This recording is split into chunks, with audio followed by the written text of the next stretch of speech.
Hi friends, நம்ம இன்றைக்கி சுவையான தேங்காய் பூரண கொழுக்கட்டை தாங்க செய்ய போகிறோம்.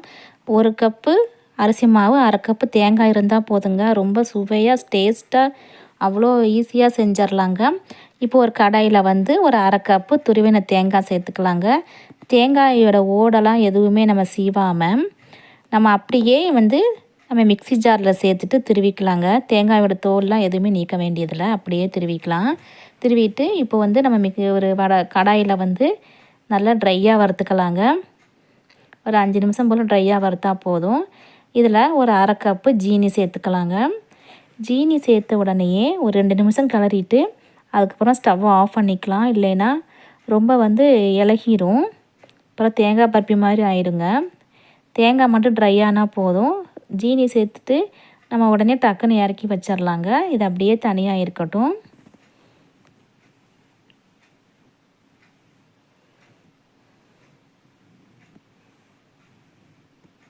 அடுத்ததாக தேவையான அளவு தண்ணி நல்லா கொதிக்க வச்சுக்கலாங்க. தண்ணி கம்மியாக வைக்காதீங்க, ஜாஸ்தியாக வச்சாலும் பரவாயில்லைங்க. தண்ணி நல்லா கொதிச்சிருக்கணும். கொதிச்சதுக்கப்புறமா தனியாக எடுத்து வச்சிடலாம். இப்போ ஒரு கடாயில் 1 கப்பு அரிசி மாவு சேர்த்துக்கலாங்க.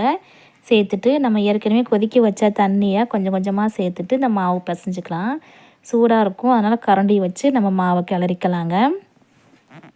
தண்ணி அதிகமாக ஊற்றாமல் கொஞ்சம் கொஞ்சமாக தான் சேர்த்துட்டு இந்த மாவை கிளறணும். நான் ஏற்கனவே உப்பு சேர்த்துட்டேங்க. தண்ணி நல்லா கொதிச்சாதான் மாவு நல்லா சாஃப்டாக இருக்குங்க. நான் வீட்டில் அரைச்ச இடியப்ப மாவு தாங்க சேர்த்துருக்குறேன். நீங்கள் கடையில் வாங்கின அரிசி மாவு கூட சேர்த்துக்கலாங்க. இப்போ தண்ணி கொஞ்சம் கொஞ்சமாக சேர்த்துட்டு இந்த மாவை நல்லா கிளறிக்கலாம். இது கொஞ்சம் ஆறுனதுக்கப்புறமா நம்ம மாவு பிசைஞ்சிக்கலாங்க. இப்போ செக் பண்ணி பார்க்கல, இந்த மாதிரி உருண்டை பிடிக்கிறதுக்கு வரணும், அதான் கரெக்டான இது. பாருங்கள் எவ்வளோ சாஃப்டாக இருக்குன்னு பாருங்கள். இப்போ நல்லா மாவை நல்லா அழுத்தம் கொடுத்து நல்லா சாஃப்டாக பிசைஞ்சிக்கலாங்க.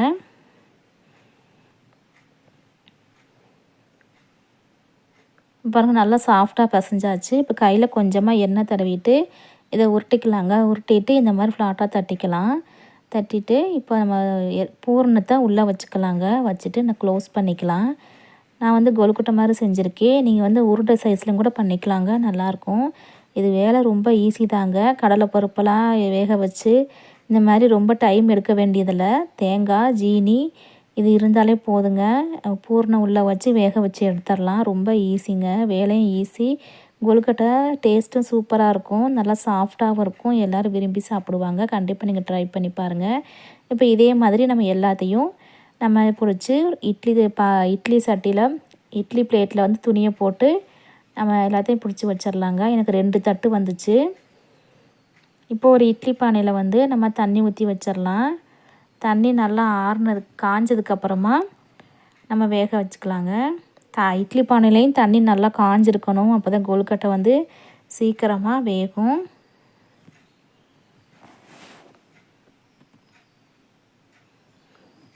பாருங்கள் தண்ணி நல்லா காஞ்சிருச்சு. இப்போ 2 தட்டையும் போட்டு வச்சுட்டு மூடி வச்சிடலாங்க. இது கரெக்டாக ஒரு 7லேருந்து ஒரு 10 நிமிஷம் வெந்தால் போதுங்க.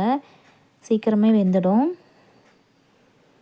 வெந்ததுக்கப்புறம் பார்க்கலாம் எப்படி இருக்குன்னு.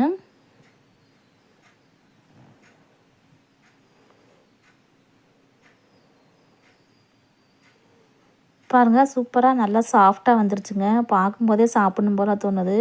சாப்பிடும்போது அவ்வளோ டேஸ்ட்டாக இருந்துச்சுங்க, நல்லா சாஃப்டாகவும் இருந்துச்சு. கண்டிப்பாக நீங்கள் ட்ரை பண்ணி பாருங்கள். இந்த வீடியோ பிடிச்சிருந்துச்சின்னா நம்ம சேனலுக்கு லைக் பண்ணுங்கள், கமெண்ட் பண்ணுங்கள், சப்ஸ்கிரைப் பண்ணுங்கள். தேங்க்யூ.